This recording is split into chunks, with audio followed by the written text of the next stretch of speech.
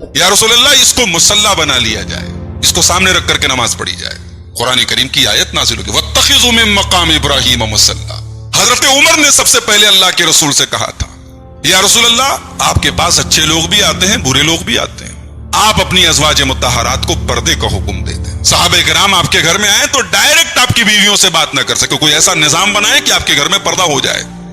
قرآن کی آیت نازل ہوگی وَإِذَا سَأَلْتُمُوهُنَّ فَاسْأَلُوهُنَّ مِنْ وَرَاءِ حِجَابٍ. مسلمانوں تم نبی کے گھر میں جاؤ اور نبی کی ازواج سے تمہیں کوئی سامان مانگنا ہے تو پردے کی آڑ سے مانگو, ڈائریکٹ نہیں مانگ سکتے. پردے کا حکم نازل ہوگا. حضرت عمر فاروق رضی اللہ تعالیٰ عنہ نے ایک مرتبہ اللہ کے نبی کی بیویاں سب آپس میں سب لوگوں نے طے کیا تھا کہ ہمارا جو سالانہ خرچہ ہمیں دیا جاتا ہے کچھ اس میں اضافہ کیا جائے, ہمارے نان و نفقہ میں اضافہ کیا جائے. اس کو لے کر کے اللہ کے رسول کی ازواج مطہرات نے آپس میں کچھ میٹنگ کی. حضرت عمر فاروق کو پتا چلا. حضرت عمر فاروق آئے, اپنی بیٹی, ان کی بیٹی بھی ان بیویوں میں شامل تھی, حضرت حفصہ. اللہ کے نبی کی بیویوں کو مخاطب کر کے کہا اسارتہ ان طلقکن ان یبدلہ خیرا منکن. اے نبی کی بیویوں تم زیادہ غرور مت کرو اپنے اوپر, یہ تمہاری عظمت ہے, اللہ نے تمہیں اپنے نبی کی بیوی بنایا ہے. اللہ چاہے تو تم سے بہتر بیویاں اللہ اپنے نبی کو دے سکتا ہے, اللہ کے لیے تو مشکل نہیں ہے. لہٰذا تم اپنے مقام کو سمجھو, کوئی ایسا مطالبہ مت کرو جس سے نبی ناراض ہو جائے. حضرت عمر نے جو الفاظ استعمال کیے سیم وہی الفاظ اللہ نے قرآن میں نازل کر دیے سورہ تحریم کے اندر. عسى ربه ان طلقكن ان يبدله ازواجا خيرا منكن. کہ اے نبی کی بیویوں تمہارا رب اپنے نبی کو تم سے بہتر بیویاں دے سکتا ہے. اگر نبی تمہیں طلاق دے دے تو تم سے بہتر بیویاں اللہ اپنے نبی کو دے سکتا ہے. تو عمر فاروق وہ ہیں. اللہ کے نبی فرماتے ہیں, صحیح بخاری کی 3689 نمبر کی حدیث ہے, فرماتے کہ لقد كان في من قبلكم من الامم محدثون. تم سے پہلے بہت سارے لوگ ایسے ہوتے تھے جو محدث ہوتے تھے. بھئی ایک ہوتا ہے محدث, حدیث بیان کرنے والا, اور ایک ہوتا ہے محدث جس کے دل میں اللہ تعالیٰ صحیح بات ڈال دے, صحیح بات کا الہام کر دے. اللہ کے رسول نے فرمایا تم سے پہلے کی امتوں میں محدث ہوتے تھے, اور اگر میری امت میں کوئی ایسا ہوتا تو یہ عمر ہوتے. حضرت عمر رضی اللہ تعالیٰ عنہ اپنے دور خلافت میں راتوں کو گشت لگاتے تھے. حکمراں وہ ہوتا ہے جسے عوام کی فکر ہو. حکمراں وہ ہوتا ہے جو اپنے سسٹم اور نظام کو جانچتا رہتا ہو کہ بھئی میں حکومت کر رہا ہوں, میری عوام مجھ سے مطمئن بھی ہے کہ نہیں ہے, میں عوام کی ضرورتیں پوری کر بھی رہا ہوں کہ نہیں کر پا رہا ہوں. یہ پہلا حکمراں ہے پوری تاریخ کا جس نے یہ نظام قائم کیا, سیلف ایویلویشن, خود احتسابی. حضرت عمر رات کو گشت کرتے تھے. دیکھیں میں عام آدمی کے سادے لباس میں نکلتا ہوں, میں دیکھوں پبلک کی رائے کیا ہے امیر المومنین کے بارے میں. ایک دن رات میں نکلے, ایک عورت کے پاس سے گزر ہوا. عورت کے چھوٹے چھوٹے بچے ہیں, بچے رو رہے ہیں, چولہا پر ہانڈی رکھی ہوئی ہے, کچھ پک رہا ہے. حضرت عمر نے عورت سے کہا کیا بات ہے, بچے رو رہے ہیں, جو پکا رہی ہو پھٹ سے نکال کے کھلا دو. عورت کی آنکھوں میں آنسو آ گئے, کہنے لگی اللہ بیننا و بین عمر, میں بیوہ عورت ہوں, میرے پاس آمدنی کا کوئی ذریعہ نہیں, چھوٹے چھوٹے بچے ہیں میرے اور عمر کے درمیان اللہ فیصلہ کرے گا. میرے بچے بھوکے ہیں, انہیں تو بہلانے کے لیے میں نے ایسے ہی کنکر پتھر ڈال دیے چولہے کے اندر, ہانڈی کے اندر, کچھ پک تھوڑی رہا ہے, بچے بھوکے ہیں. حضرت عمر کانپ گئے, گھر آئے اور اناج کی بوری اور جو ضروری سامان ہوتے ہیں پکانے کے ان کو اکٹھا کیا, بوری کو اپنے کندھے پہ لادا. حضرت عمر کے غلام اسلم نے کہا کہ امیر المومنین یہ خدمت آپ مجھے دے دیں, یہ آپ کا کام نہیں ہے. حضرت عمر نے کہا انت تحمل وزری یوم القیامہ, اسلم قیامت کے دن میرا بوجھ اٹھاؤ گے, جب قیامت کے دن نہیں اٹھا سکتے تو آج مجھے یہ بوجھ اٹھانے دو. اور گئے, اور جب تک وہ سارے بچے کھا کے سو نہیں گئے امیر المومنین عمر ابن خطاب وہاں سے واپس نہیں آئے. ایک مرتبہ اور رات میں گشت لگا رہے تھے, ایک آدمی بیچارہ بدو ہے, دیہاتی ہے, اپنے خیمے کے باہر گھبرایا بیٹھا ہے. حضرت عمر نے کہا کیا بات ہے, کہا کہ رات کا وقت ہے, غریب آدمی ہوں, بیوی کی ولادت کا مسئلہ ہے, میرے پاس کوئی انتظام نہیں ہے. حضرت عمر جلدی سے اپنے گھر آئے اور اپنی اہلیہ ام کلثوم بنت علی بن ابی طالب, حضرت علی کی صاحبزادی, حضرت حسین کی بہن حضرت ام کلثوم بنت علی جو حضرت عمر کی بیوی ہیں, ان سے کہا حل لک فی اجر قد ساقہ اللہ الیک, محترمہ میری اہلیہ یہ بتا کہ اللہ تعالیٰ نے اگر اجر و ثواب کا انتظام چل کر کے تیرے گھر آیا ہو تو تو اسے لے گی کہ نہیں لے گی. کہا بالکل, بتائیے کیا معاملہ ہے. حضرت عمر نے پوری بات بتائی, اپنی پیٹھ پر آٹا اور گھی وغیرہ یہ سب لادا.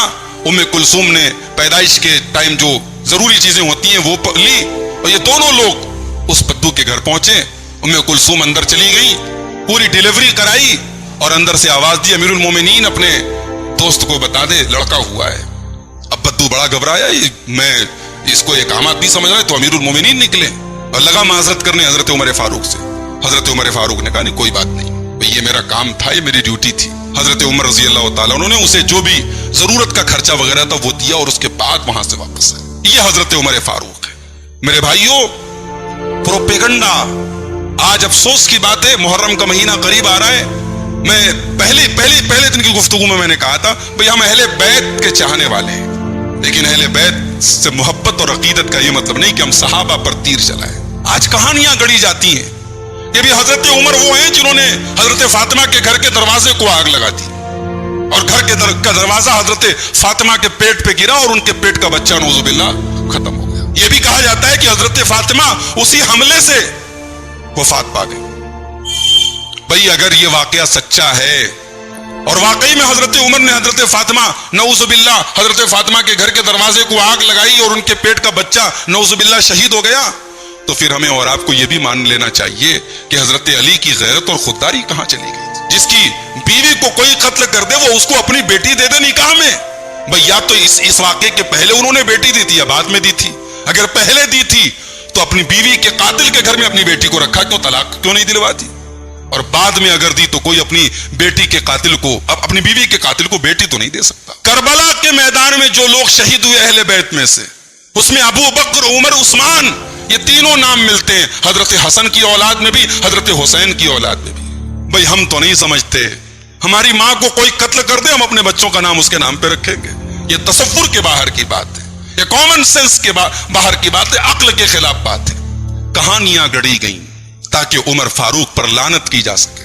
آج ممبروں پہ لوگ بیٹھ کے جھوٹے واقعات بیان کرتے ہیں اور حضرت فاطمہ کی مظلومیت بیان کرتے ہیں, اور سننے والے حضرت عمر کے خلاف اپنے دل میں بغض و عداوت بھرتے ہیں. جس عمر کے بارے میں نبی نے جس کی ہدایت کی دعا کی ہو, جس عمر نے اپنی پوری زندگی کو اسلام کے لیے وقف کر دیا ہو, جس کے دور حکومت مسلمانوں کے لیے گولڈن پیریڈ رہا ہو, اس عمر پر آج کوئی لعنت کرے, میں سمجھتا ہوں اس انسان سے زیادہ ملعون کوئی نہیں ہو سکتا. حضرت عمر رضی اللہ تعالیٰ عنہ نبی کے ان صحابہ میں سے جن کا نام لے کے نبی نے جنتی کہا, مگر تقویٰ کا یہ عالم ہے, خوف خدا کا یہ عالم ہے, اللہ کے ڈر کا یہ عالم ہے کہ حضرت حذیفہ ابن یمان سے سوال کرتے ہیں, حذیفہ تجھے اللہ کے رسول نے منافقوں کی لسٹ دی تھی, تجھے بتایا تھا اللہ کے رسول نے مدینہ میں کون کون منافق ہے, حذیفہ سچ بتانا, میں تجھے اللہ کا واسطہ دیتا ہوں, یہ بتا اس لسٹ میں کہیں میرا نام تو نہیں ہے.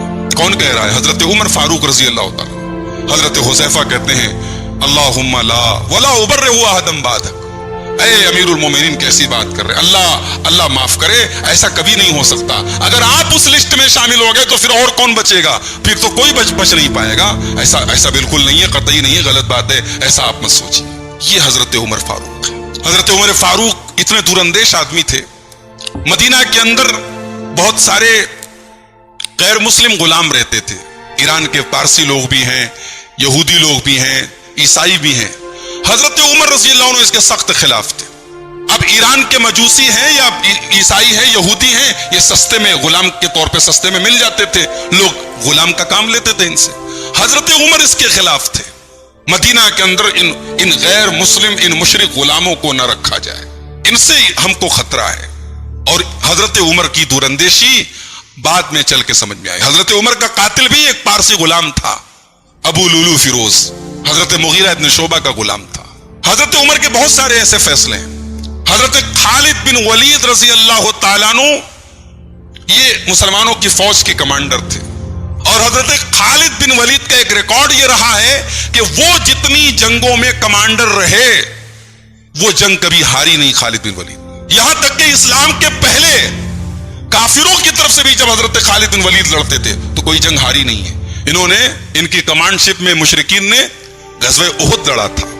غزوہ احد میں مشرکوں کی طرف سے, کافروں کی طرف سے خالد بن ولید کمانڈر تھے, اور مسلمان جنگ جیت چکے تھے, مگر خالد بن ولید تو خالد بن ولید تھے. بھئی آج بھی دنیا کے فوج کے جو ماہرین ہوتے ہیں, آج آپ انٹرنیٹ پہ جا کے سرچ کر لیں,